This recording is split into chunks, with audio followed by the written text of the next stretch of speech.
A pretrial hearing continued today in the Larry Millete murder trial as a judge is deciding which exhibits and evidence the jury will and will not be allowed to see during the trial. News 8's Kelly Hezedal spent the day at the hearing and has a glimpse of what the defense's strategy may be during the trial.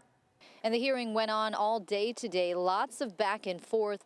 Today we learned from the defense it may argue to the jury that someone took Maya Milliete's life, but it wasn't Larry. Cameras were not allowed inside the courtroom today as both sides argued over which exhibits and evidence a judge should and should not allow the jury to see during trial. There were arguments over the number of photos of Maya Millete and her family. The defense argued 25 slides of pictures are too much and prejudicial to Larry.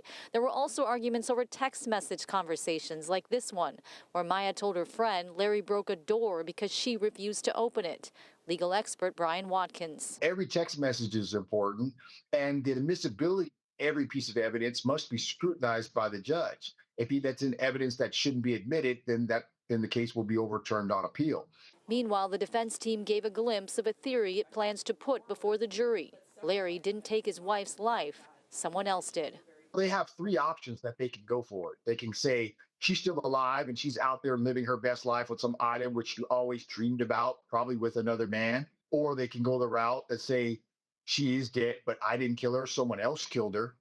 And that's a unique one because they also then have to agree with and accept the DA's theory that she's in fact dead and that her cause of death was in fact a homicide, which are two hurdles that maybe they shouldn't admit to. Or, the third option is, I don't know what happened, and neither does the district attorney. There's no evidence. You can't prove guilt beyond a reasonable doubt.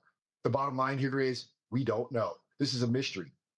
And that is another great defense that the defense could raise. So I believe they have good three options. And he reminds everyone again that the burden is on the prosecution to prove Larry Millete is guilty beyond a reasonable doubt. This hearing continues tomorrow. Kelly Hezedal, News 8.